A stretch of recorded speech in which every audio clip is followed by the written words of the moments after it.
He basically, the first thing he said was that the Roses were getting back together. And then the next thing he said was that they were doing a press conference, and would I want to come and film the press conference? And the whole thing kind of grew on a step-by-step basis, really. I went and met all the guys for the first time at the press conference, and then me and Mark went to a rehearsal, and then that's the first time at the rehearsal that we sat and spoke about making a film. And did he give you, I don't know, did the band give you any kind of guidance in terms of what they expected, what they wanted from this as a finished product?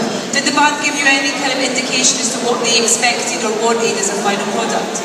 No, not massively at all. I kind of went and spoke to the band and said, look, I don't normally make documentaries. It's not really what I do. I know I'm the right person to make a film about you, because I've always, obviously, I've been in love with the band since I was a kid.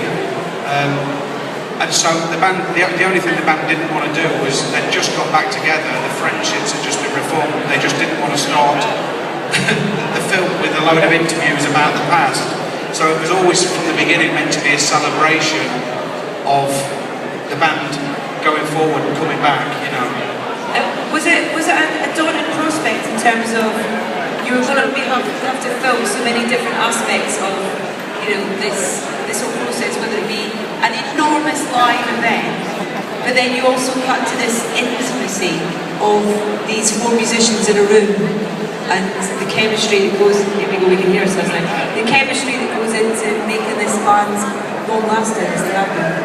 It was daunting because when we make This Is England, Dead Man's Shoes, or any of the films that we made, we know every day there's a schedule, we know exactly what's happening, almost by the minute. We know where the actors are going to be, we know where the camera is, we know what set we're going to, what location. Whereas with this, we kind of, you see me, that's my van, we're driving, and we didn't know that day what was going to happen. We saw the rehearsal booked, and that was like Christmas for me, and Shane, like, oh my God, this is what we're about to hear. So we had some of the funniest days filming ever. So the first day filming was with Steve Adge, their ex-tour manager, and he was on the wild goose chase around Bossel, trying to find archive stuff, and it was probably the worst day filming we've ever had. and we sat there, and about 3 hours later, me and Shane were, are we going to have to film here? And then you get to the rehearsal space and hear them do what you've seen, and you're like, that's it, as a Roses fan, that's what I want to see. Well, someone's actually tweeted a question about that. CM Speaks Special came up with a few of these random one-line names. The rehearsal scenes are so intimate. How did you capture that atmosphere? It was a weird one, because what happened was, when I first started shooting with the band, I stayed out of the way to begin with, and I sat at the back of the room, and I could tell that the footage I was getting wasn't right. I sort of thought, I need to be closer, but I don't want to wander around with a big fat camera. And so I got my iPhone out my pocket. Alright, baby! And I got my iPhone out my pocket, turned on this little Super 8 app, and I started walking around when they were rehearsing.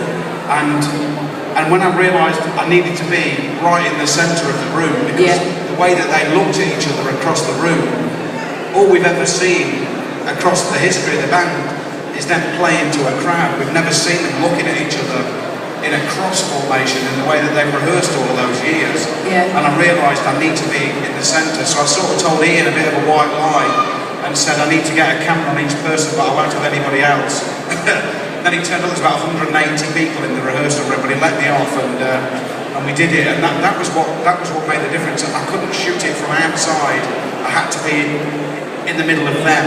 So by the time you get to Waterfall was the first time I had a camera on each person, and you can really feel it, because you can see every look, every moment when they go to make the changes. Well, that's it, it's like, you said yourself that you didn't want to make what happened film. Do you know what I mean? It wasn't about that, it was about the now and about the future. And without having to do a sit-down interview with each band member and go through the history of the band, you didn't need that, because you got so much from a look, a glance, a reaction, in that space. Yeah, I mean, one of the massive things is I just need to get him to stand up. But I don't know if you like the first shot, the slow-mo, but Laurie Rose. Yes. DOP. Stand up, Laurie. There he is. Amazing. So, you know, getting Laurie's coming on board was incredible because he just gave us that cinematic vision and it was fantastic. That opening shot. Yeah. Holy crap. It's ridiculous. I mean, when I sat down on the Sunday night, I think it might have been Laurie came to me and said, we've got this shot, and he was telling me when he walked off, when we were shooting, he'd come off and he said, I got a shot.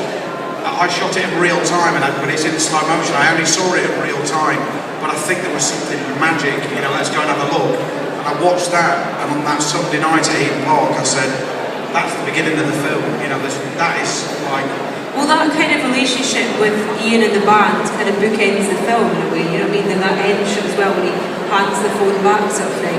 And then you use those, then you have that kind of monologue coming in as well and stuff. Where did that come from? Well, when I first went and watched the band rehearse, I realised for the first time that the Stone Roses wouldn't be the Stone Roses if any single member was not in that room. So if Rennie went or Manny went, you know, there's some bands out there that have got a lead singer you know the name of, and you haven't got a clue who anyone else is in the band. And a truly great band, you know everybody's name, and if one of those people leaves, they're not that band anymore. And that was kind of, you know, when I had that realisation, when I sort of saw them rehearsing, and I watched them sort of rehearsing, it was kind of like, I realised that although, like all great creative relationships, they can be volatile, there was something about that combination. So what I did at first was I thought, I want to get something on, I started looking on YouTube and going, I want to find a scientist talking about chemical reactions, you know, something quite cheesy, it was a bit of a shit idea to be fair. And I came across Hitchcock talking about creativity, and it was one of them things I thought, well, that'll do for now, I'll lay that in. And when I laid it in, it blew me. It was just like, Jesus, that's insane. Because I mean, when he sort of says a harsh word said by a friend, and he looks around the stage, and you don't see, you know, this is a film that holds back information. It doesn't go in and splurge. It's not Celebrity Big Brother talking about the shit out in massive measures. It's restrained, and it doesn't give you what you want. It doesn't give people the dirt that they're digging for, but it's there. If you look, it's there. It's it must be quite emotional for you. Was it an emotional journey for you making this film? Because you were so involved in it. And at what point did you decide you were going to put yourself in the film? Because I love that about it. I love that you're a character in the film and you're part of it. A lot of it was down to Mark. I didn't want to have myself in the film. I just thought there was this big fat head, like floating around with no hair on it, and it just looked loads bigger than everyone else's head. And I didn't want my head in it. But it was really weird because I had the first screening, and I thought, I'm hoping everyone's going to go take the big fat head out. And everyone was kind of going, oh, it's really nice that you're in there. I just couldn't get rid of myself. And in a weird way, I suppose, I'm a bit of a jerk in it, really. I'm really like over-emotional, and I'm a bit of a prat. I kind of look at some chalkboard writing and I get emotional and excited. And the lovely thing about it is that people say that you can't recapture your youth. But if you look at me in that, I'm 17, you know, so... Well, this is a question from Houster, who says, how is it working with musicians instead of actors? Well, for one thing, I think after This Is England cast are here, and believe me, some of the sticky situations they got into during the shoot, we actually threw them out flat after 4 warnings because we were partying that late. And Ian knows this because Ian came round one night. Me and Ian played the shortest coppers ever in This Is England 86, and they were rioters. So actually, it was really good because we didn't feel, we just followed rather than, we felt like with This Is England that you're kind of like a surrogate parent during the shoot, and you have to tell them off and you have to say, don't go out in Sheffield and get into a fight and get a black eye because we're shooting this not instant, you know, out of the thing. So it actually, I thought it was fantastic. I wasn't worried about what the band were doing when we were with them. Did you have to ask much of them? what ended up happening was a lot of the photographs that people would see in here that no one's maybe seen before, I didn't need to ask them. You know, John, Ian, and Manny and Rennie, the photographs, they were looking in the attic themselves, and John found that Super 8 footage from Great Yarmouth, and things were, I think once the trust was developed, and I think when we came out of Amsterdam, and I hadn't been like, you know, Roger Cook ramming a mic through the door trying to record some arguments, I think they realised that, you know, they could trust me, and I was going to stick to my word of what I was going to do, and so I think after Amsterdam, and when they started to see the film, they literally came to us, and you know, right up until a few weeks, you know, maybe only a month, 6 weeks ago, I was still getting photographs and mementos and things, and you know, to make sure that it could be handmade and feel bespoke rather than just, you know, made of all the same pieces we've all seen. That interview, oh my God, I've been in that position with a band, believe me, in terms of difficult band. That's absolutely priceless. Is the interviewer still around, and did you invite her tonight? Because I would love to meet her. She's not around, but we didn't know this. We watched it, the whole, and it was just, it makes you want to be a rock and roll star. That makes you want to go, I want to be in a band. And that's what that interview did. But apparently, I don't know if this is true, but a couple of people that were around at the time said that actually she was trying to provoke a reaction. Apparently, Steve Adge said, whether it's the Steve Adge story, I don't know, but he was literally doing that. So, I mean, I thought it was, I love the bit where she says, why number one, and Johnson found this as the record of an hour. It's just, it's the best put down ever. It's brilliant. But so much of what they say then is so relevant now. You know, the whole thing about you know, the still influencing bands, and still influencing music, and still being important. It's a crazy thing, isn't it? Yeah, and that was one of the big surprises for me, was that I thought Healy Park was going to be full of people my age, and there were so many, and at Warrington, you know, all the way through, there's very few bands that come back, you know, come back like the Pistols or, you know, the Specials, they come back, they've got a following. It's very rare that you get a brand new, everyone sort of finds you for the first time again, and that's happened. Another question from Darren on Twitter. He says, what was your favourite moment whilst with the Stone Roses whilst making the film? Get something from each of you on that. I think, personally for me, the bit where you see Eric Cantona, but we went to, it was a beautiful day, and years ago, we nearly signed for Wednesday, you know, and but we wanted to see him on the grass. Seriously, Trevor Francis. Anyway, but the best bit for me was, I don't know if you see the sequence where we're in Lyon in this amphitheatre, and they do Resurrection, and everyone was sat, because it just rained, everyone was sat on these green cushions, like, to kick their arse dry, and they just started throwing them, and they explained, we thought at first, I was filming thinking, oh my God, they're going to throw it to the band, but actually, somebody described it, no, it's like flowers in opera, and this whole sea of green, I was with Robbie on the mixing desk filming, Shane was down on stage, it was just the most amazing visual, beautiful, in an amphitheatre in the middle of Lyon. So that for me will never leave me. I've still got the green cushion, and it was one of the most beautiful things I've ever seen. Shane, what about you? For me it was Warrington, I think, because that was the first time that I saw them, and I'd waited, you know, what would it be, 22 years to actually see them live, and when they walked out the stage at Warrington, you can see my reaction, you know, there was something about that gig, and the way that became the heart of the film, that it was one of those days where the sun shines, and you know it's going to be a great day, and you know, that was never to be repeated, you know. Had the band seen the film before tonight, or? Not, I mean, I've not seen it mixed, graded. I think we finished it 3 weeks ago. I'm not joking, honestly. We were supposed to deliver an initial contract with Film 4 as a DVD should have been out for Christmas last year. So I apologise now. But we just got a load of material that was really good, so we had to, because Shane worked tirelessly. I mean, him and the editor, especially Matt Gray, who's here, just worked every minute of every day.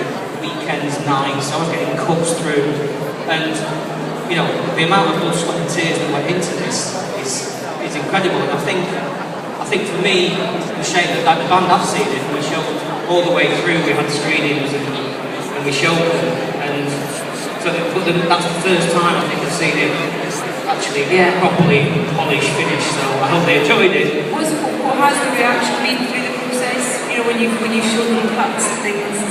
With the band? Yeah. I remember the first time we showed them, we had a room in a hotel in town, and they were coming to see it, and I've never been so anxious in my life. And Manny came in and said, I hope you've got a really big pair of scissors, as in, you know, let's start cutting. Yeah. And he laughed, and I obviously didn't. Yes. I had no sense of humour, and I had a humour bypass. And I remember sitting and watching it, and I didn't honestly know whether they hated every second of it, whether they loved it, but I had no idea, because I was so stressed. And then at the end of it, John sort of turned around and he said, we're probably going to start talking about, can we have this, or, you know, what did you think of that, how did this sound? He said, so, but what I don't really think is that we don't like it, because I could talk about the things I don't like for a few minutes, but I can talk about what I love about it for 2 days. And that meant like the world, you know, suddenly sort of... Wow! You must have had like so many hours of footage, and Matt asked the question, how much footage did you record overall, and how did you go about starting to edit?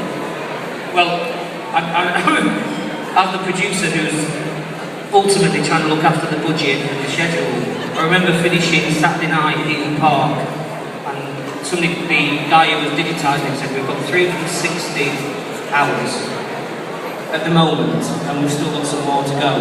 That was before the archive, and I was thinking, that's a lot of footage to go through. So I reckon we ended up with about 500 hours. And then where do you start? Because you said that after Warrington you knew you had a film, and you knew that it was kind of going to be about, you know, the fans were really important and stuff like that. And then, I don't know, do you storyboard it, but then do you kind of... Yeah, I think I kind of knew the film was going to be told, by the time I got to the finish, it was going to be told in 3 acts in a way. You know, the first act, the sort of, the announcement of the comeback, the building up the rehearsals, tied in with the, you know, the history, and that Warrington was a section all by itself. And we've had 4 editors, 3 or 4 editors, 3.5. 3.5, a really small guy. But yeah, and so basically different people sort of did different jobs. You know, we had one guy that mainly worked on Full Gold, because that was a kind of really specialist, you know, thing, and you know, so there was maybe 2 or 3 people that did small sections, but Matt Gray was the guy that had to live with me and my psychotic behaviour over a really long period of time.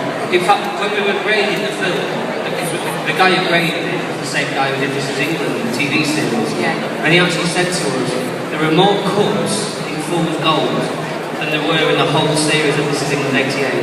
No way. Yeah, absolutely. Yeah, it is 35 cameras, baby. Shake you out. Do you listen to the band or think about the band differently now after making this, after spending so much time with them? I'll tell you what's really lovely. My family are here, my daughter, my 14-year-old niece is here, and what I love is the fact that, I mean, when I get in the car now, I've got 3 kids, the 14-year-old, the 9, the 6, like, what do you want to listen to? And it's usually something shite. And now it's like, go listen to Roses, Daddy. So that's, for me, that's a successful film. My job is done. Totally. Have we got any questions from anyone out there? Because we've got some people with microphones. So if the microphone people can find someone with a hand up, and then there's someone flailing at the back there. There she is. She stood up and everything. Let's get a question. Tell us your name and what's your question? Is the only question in the house? It's me. Speak up. Shane Meadows! I'm such a massive fan. Is that it? Maybe take the microphone off her and we'll move on to the next question. Come on. You've got 3 seconds. I love you so much. Right, fade your mic down, we're going to the front row. What's your question, sir? First of all, Jerry, first of all, on behalf of everybody here, thank you very much for doing this tonight. Yeah, we had we basically had the choice. I could have, because the sound and everything's been put in just for tonight, and I'm a bit of a perfectionist, and in a room like this, it's like the worst place you can show a film for sound. But the option was either to have a room like this where everyone who was at the premiere was actually at the premiere, or go up the road to an Odeon and have 300 of us in the main room, and then everyone else split all around in different rooms. And we decided, it's like, look, the band and the whole ethos of the band is, it's like, what kind of a premiere would it be if we're all split off in different frigging sections? So, although, you know, it didn't sound quite how I wanted it to sound in places, you know, it had to be this way. I mean, we didn't want to have. We started to look at having it in different screens in the massive, like in a multiplex. And we were just thinking it was going to be a VIP bit, a very VIP, and there was going to be a. But we just thought, you know, fucking hell, it's about the fans. It's the fans, and we wanted the fans with us. So yeah, and thanks to the guys who set up for the last 2 days. They've done an amazing job. Thank you. Any other questions from out of the crowd before I get started? Oh yeah, lady over there. Hello. Hi. Speak up. And what's your question? Hi, Shane. How you doing? I'm great, thank you. It's really a question for you, Shane. I followed you from probably early days. I've loved both Romeo Grass and Mrs. England, and Dead Man Shoes is my favourite. I just wonder what's next for you. You've got the loveliest accent in the world. That's such a lovely voice. I'm writing two things. I'm writing the final part of This Is England 90 this year, which just happens to be 1990 Stone Roses are going to be... Funny you should ask, because someone just says, well, This Is England and the Roses collide on screen. Without question, yeah. Oh, yes. And Tomo, who plays me, because I started receding at about 6, and I couldn't grow the bowl, so I sort of compensated with a ginger moustache. And yeah, so he's going to have to go through some trauma. But I'm also writing a film about a cyclist called Tommy Simpson, which is this guy that's been kind of airbrushed out of British history, who died on Mount Pontoon in 1967, and it's a kind of raging bull story set on push bikes. So yeah, look out for that one, mate. 36 cameras on push bikes. Amazing. And we had another question over here. There was a lady. There we go. Man in a white. Oh, hi Shane. Hi. Bonjour. Buongiorno. I noticed that you did a little bit of William Burroughs there in your film, and I was wondering what influence William Burroughs had on you and why you put it in the film. To be fair, both the quotes that were kind of in the film, I sort of searched, and William Burroughs was the one quote that, a bit like Hitchcock, I put in almost on a temporary basis. And, you know, Burroughs personally has had no massive effect on me on a personal level, other than when I went round to a friend's house, I was trying to get him to smoke poppy seeds. He was playing various records and things to me. It was both the pieces of Hitchcock and Burroughs are almost, I can't even put into words quite